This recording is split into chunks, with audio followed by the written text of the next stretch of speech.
Welcome to RealtyCast Global, where we bring insights and advice from top professionals in the global market. Join us for a journey of culture and real estate from countries across the globe. My guest today is Stefano Lucatello, Senior Partner with Kobalt Law, which is an international law firm. He's an accomplished author, writing on many different international topics and platforms, as well as appearing on his own property TV shows and doing seminars around the world.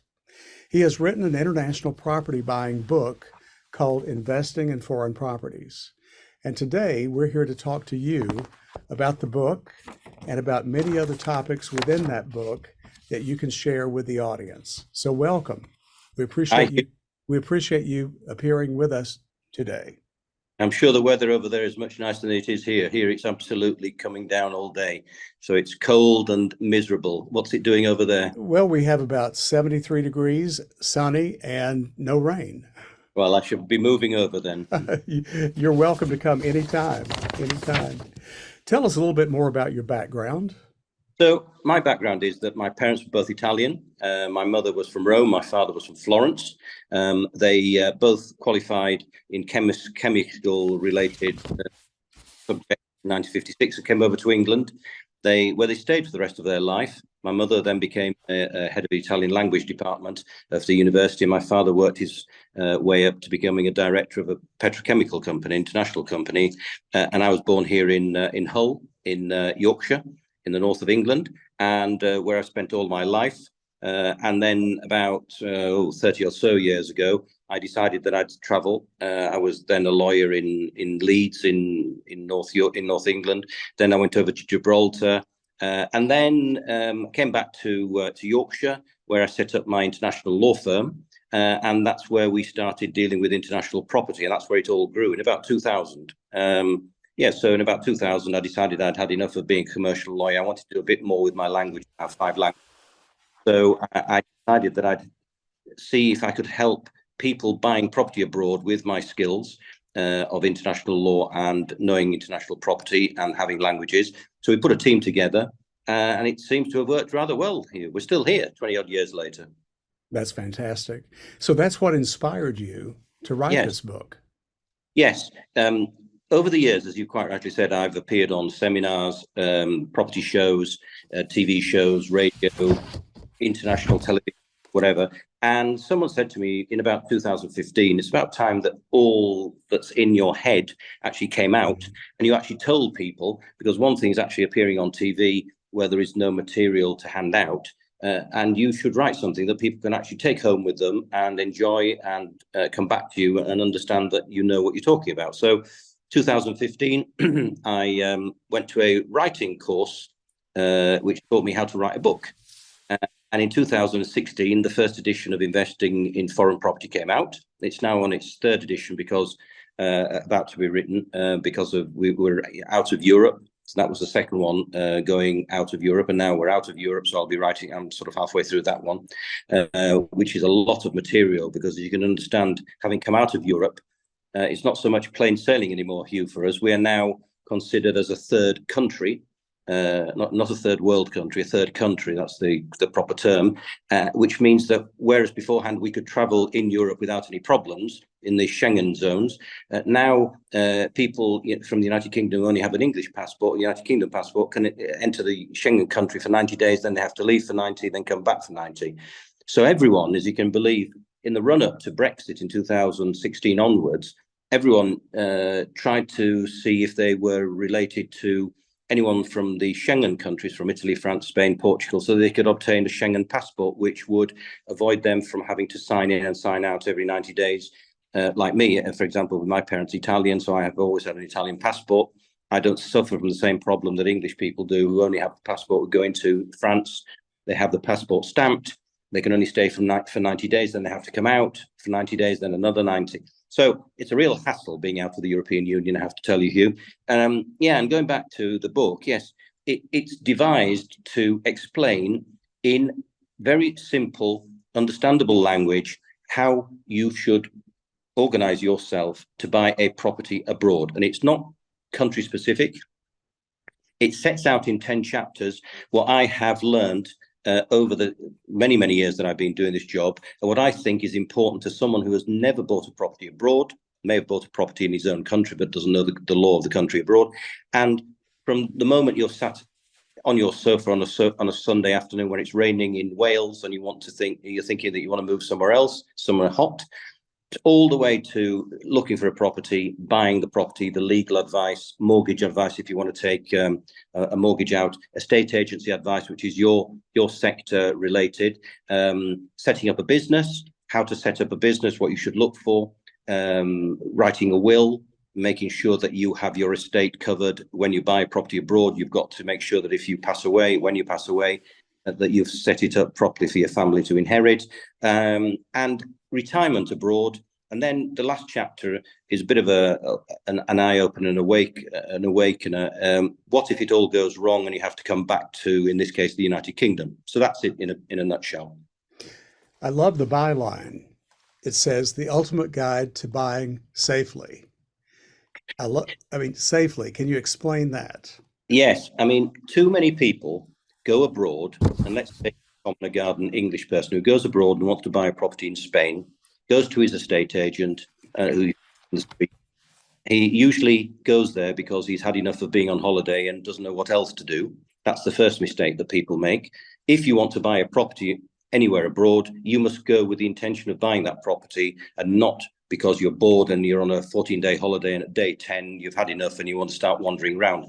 That is where the estate agent in Spain, in this case, will see you coming and may not give you what you're wanting. And too many people in England, I don't know America, but in England, too many people are trusting and they sign something before they understand what they should be signing. So this is why we set up the international, we were known as the International Property Law Centre many years ago, then we changed into Kobalt Law.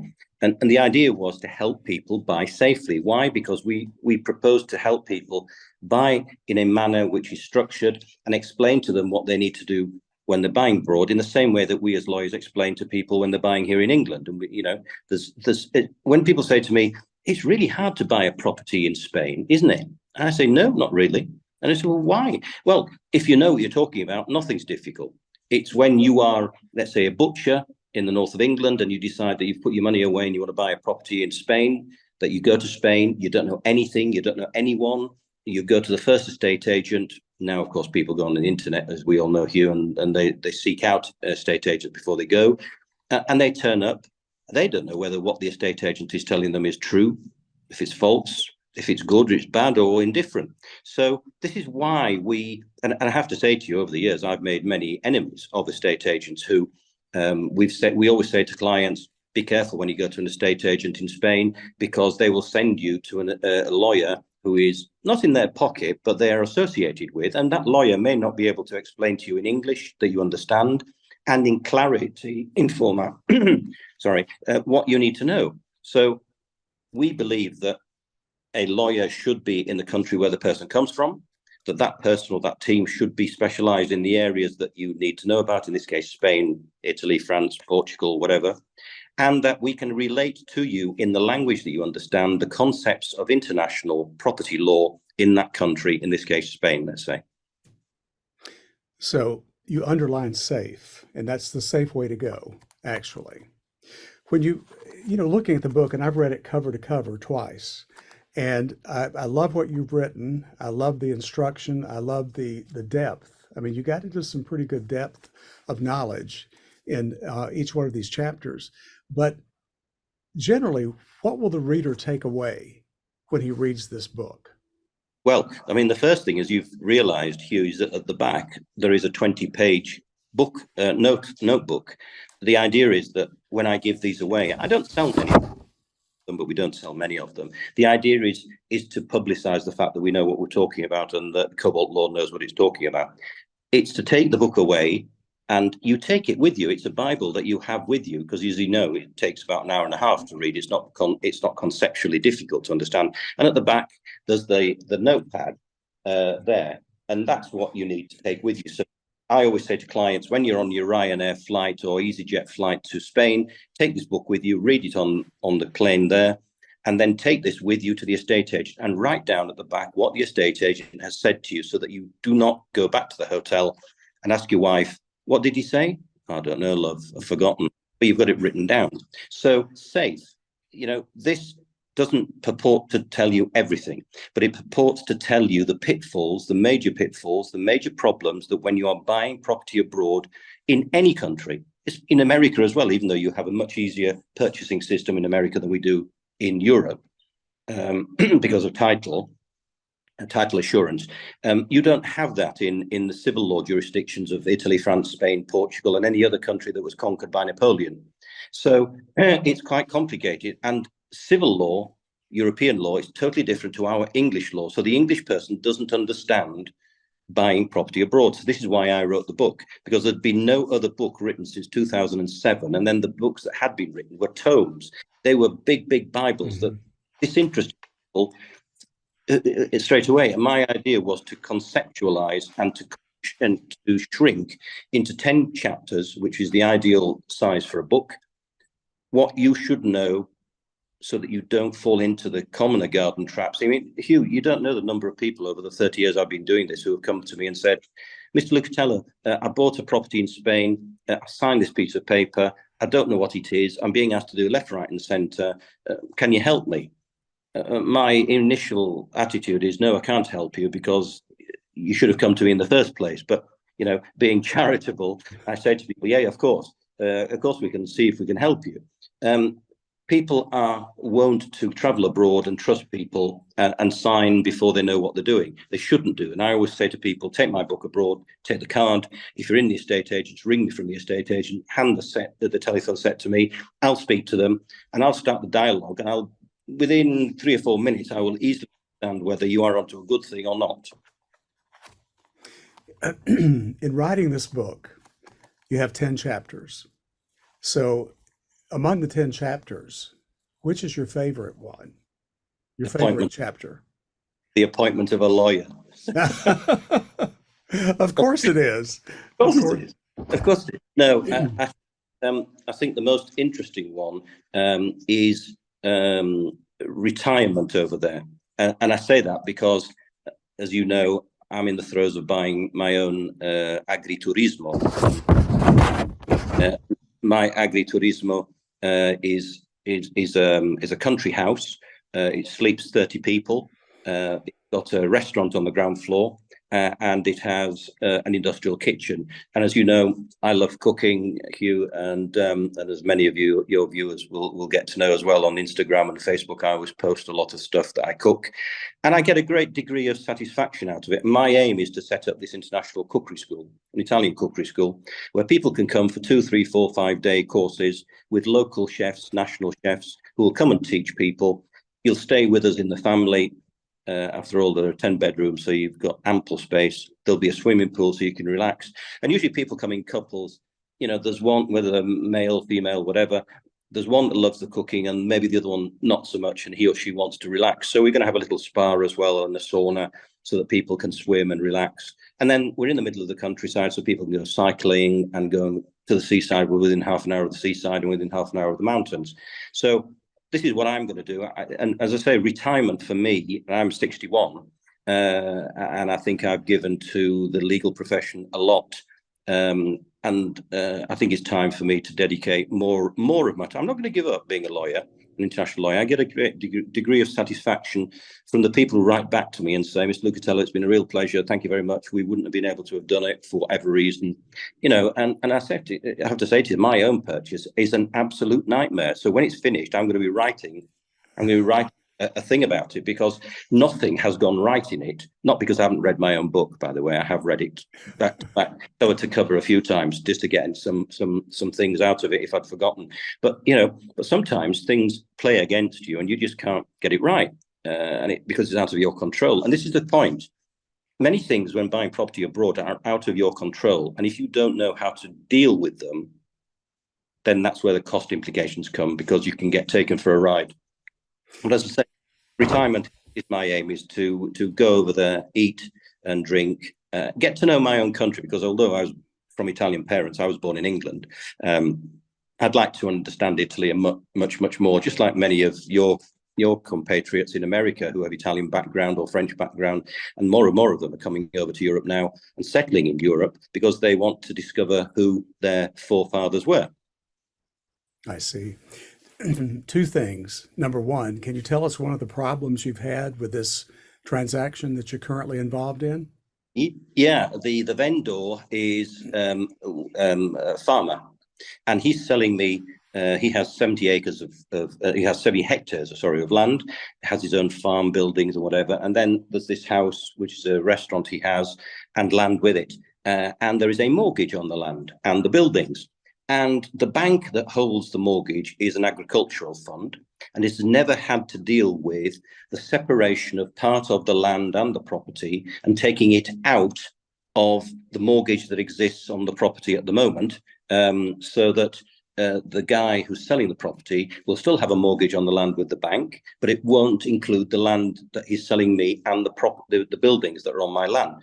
And trying to make this bank understand how to go, which is the separation of the extraction of title from a bigger title.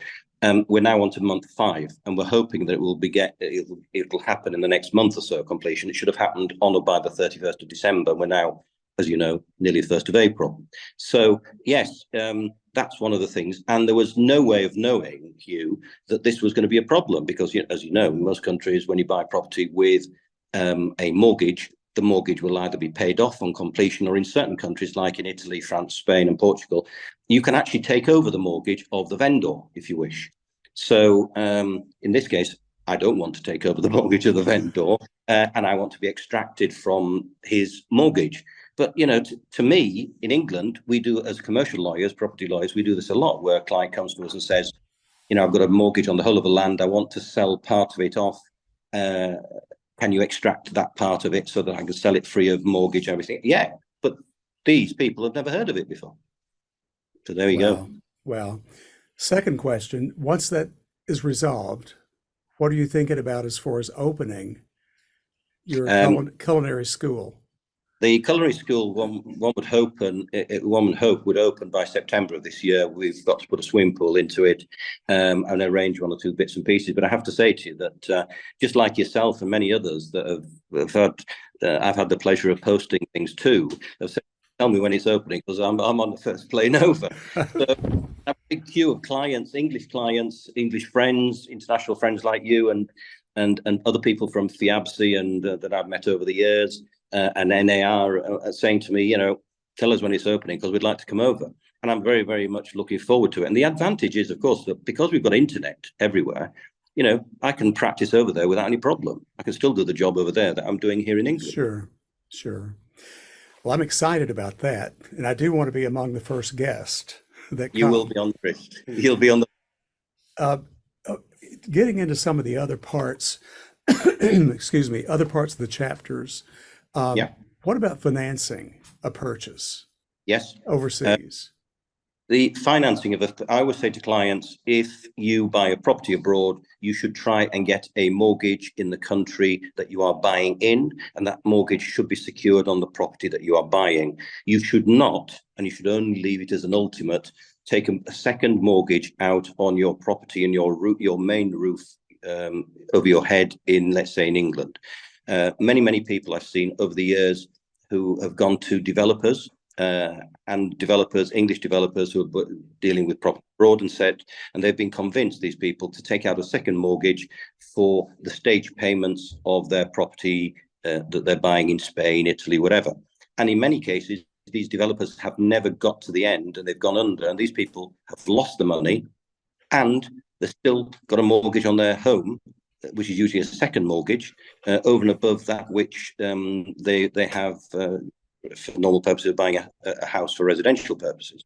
And it's an absolute nightmare. So, I'd say to you, buy a property abroad, take a property out, take a mortgage out abroad, yes, and only as a last resort, take a mortgage out on your own property where you live in England or wherever.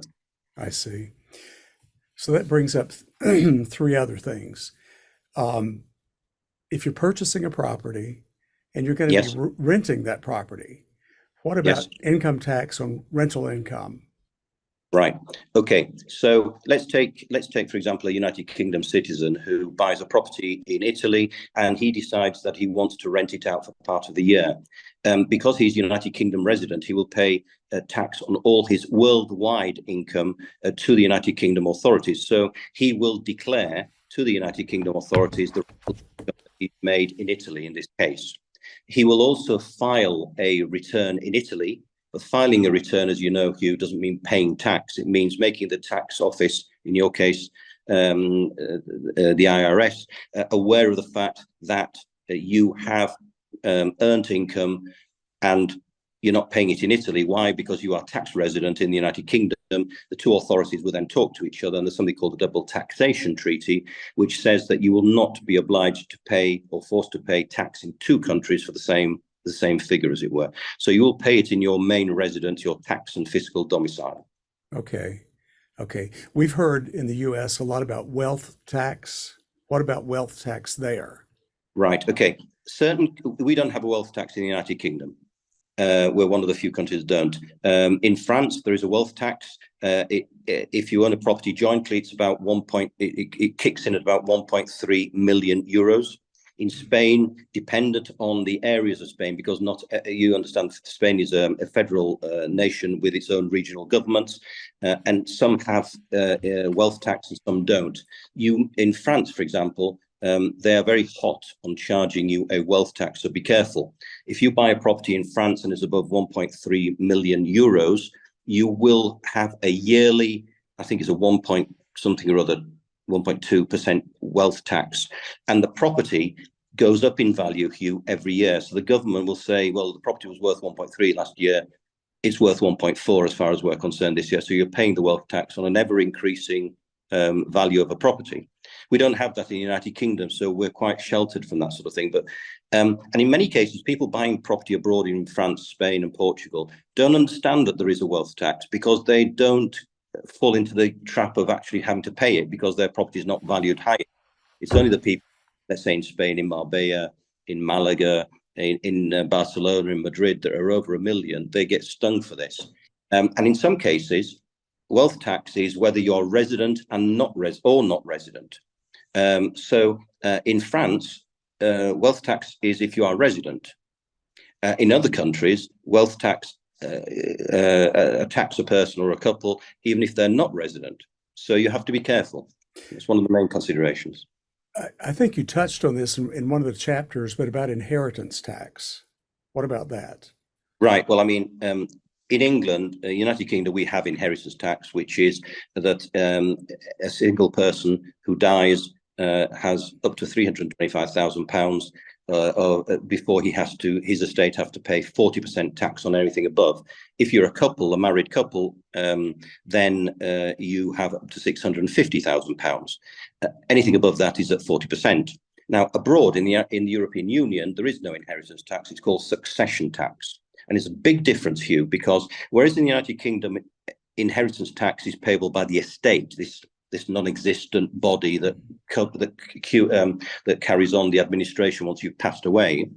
In Italy, let's say, France, Spain, or Portugal, being civil law jurisdictions, the tax is payable by the beneficiary. It's not payable by the estate of the person who dies. And the succession tax is lower the closer you are to the deceased in blood relations. So a son will pay the incidence of taxation abroad for a son comes much later, because I use the analogy of a petrol tank. Think of a petrol tank that's full of petrol, and the closer you are to the deceased person, the more full your petrol tank is. That's of reliefs. The further away you are, the less you have to start off with of releasing your petrol tank. If you're a nephew, an uncle, or an aunt, you have very little before the incidence of taxation takes effect. So that's also what you must look at. And I say, whether you're buying when you're buying abroad, you must consider whether you're going to do an international will like we do in England for people who buy abroad in Europe and whatever, or whether you're going to do two wills, one in the United Kingdom for your assets, which are only in the United Kingdom, and the second will in the country and under the laws and in accordance with the laws of Italy, France, Spain, Portugal, where your property that you've bought is. I see. One other thing about taxation. What about capital gains?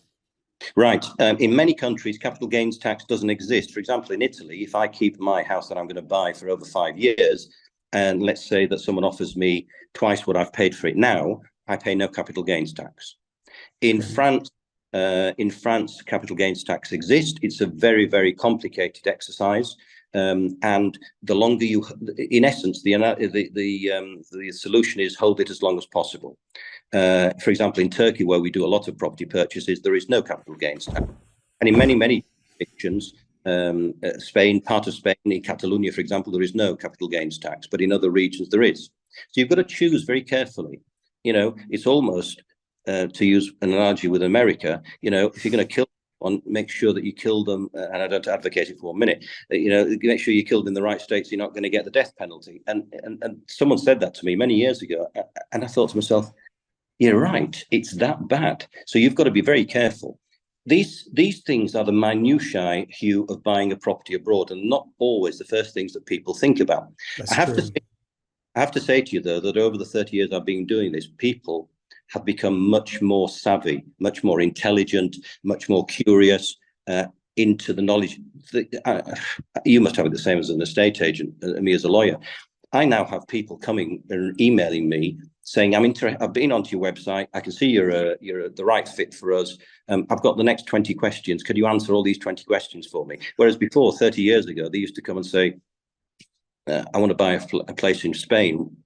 What do I do? Whereas now clients are very savvy. They're coming to us and they're saying, I have a wife, a daughter, I'm divorced. How does that affect me? For example, buying in France, for example, if you are divorced and you have children from a previous marriage, they may be entitled to part of your estate when you die and you leave your property in France. So it's very important that we consider almost the exit strategy at the beginning of you buying. And people say, well, why are you considering me dying straight away? Because I say the way you buy it and how we formulate the purchase is very important, because it may affect not you because you'll be 6 foot under or a bunch of ashes, but it'll affect people that you leave behind, because you may find that what you leave them behind may be consumed in taxation. They don't have anything and they have to sell it to pay taxation. That's true. Okay, we've got about 6 more minutes, and I want to talk about 2 other issues. One is health and medical insurance, or issues there, and also about, and this is going to be a quick one, but starting your own business, opportunities, and about getting that started as far as the process of beginning a business. I mean, let's do the starting up a business, because like me starting up this business now. The best thing you can do is learn the language. Don't ever go to a country thinking that you're going to reside there, whether it's retirement purposes and not a business, or starting a business, without you understanding the language. That's the first thing. Because if you speak the language, or you try and speak the language and learn it, you will ingratiate yourself, and that's very important. Secondly, go to people who have made mistakes beforehand and set up businesses like you, and ask them what's gone wrong, how they've solved it, what not to do. Get yourself a good lawyer. Get yourself a good accountant. Make sure that you understand the taxation system of what you're doing, because it's very important. Countries like in Europe are very aggressive for catching tax evasion, not avoidance, but evasion, which is the illegal one, and avoidance is the creative one. So you must think of that. You must have a good lawyer and a good accountant. And then talk to the regional chambers of commerce. There are chambers of commerce everywhere in the world. Go to see them, see if there's any benefits that you can get for setting up your business, any free money, anyone who can help you, guide you, talk to you, and direct you in the right direction. And that's basically it. And then keep your nose clean. Make sure you file your returns every year to the tax authorities, because they will chase you otherwise. I see. Okay, the last thing, medical and health. Medical and health, important. So when people go abroad to Europe, for the first few months, and they decide to reside there, they will have their own English medical insurance. And if for visa purposes, the authorities in Italy, France, Spain, and Portugal say that you must have your own private health insurance for the first few months until you obtain your residence and until you've got your visa to remain there indefinitely, or however many years you want to be. And then if you're setting up a business, you will start paying into the system, into the national insurance system, which means that you'll be entitled to free medical and health cover cover in that country. But initially, you'll have to have your own cover, whether it's a long-term visa, whether it's residence, permanent residence. You will always start off on the basis that you must have your own, and then eventually, when you're integrated into the system, that will fall by the wayside. You'll stop paying that, and you'll then be able to get what a local person can get. I see. Listen, we appreciate you so much spending time with us, and all of your information will be at the bottom of the screen under the episode description. So the people out there listening, be sure and talk to him if you plan to go to Europe and purchase property, or his book should be on Amazon. Is it still? It is on Amazon, okay. yes. Still on Amazon, and it should be a great opportunity to review all 10 chapters and walk away with a better understanding about what it takes and how to purchase land properties safely in a foreign country. Also, the profits, if it's being sold, the profits go to cancer research, because my other half had cancer some years ago and they treated her successfully, fortunately. So all the profits go to what's called the London Marsden Hospital for Cancer Research and Treatment. That's fantastic. Thank you so much. And we'll catch up with you later, hopefully in another episode about another topic, which might be the culinary school. Well, we might talk to you next time from the place in Italy if I ever complete it. That would be perfect. Thank you so much. Thank you. All the best. Thank you very much. The best to you. Thank you very much. Bye. Thanks for joining in on today's episode of RealtyCast Global. Make sure to subscribe to the podcast to be notified when new episodes air.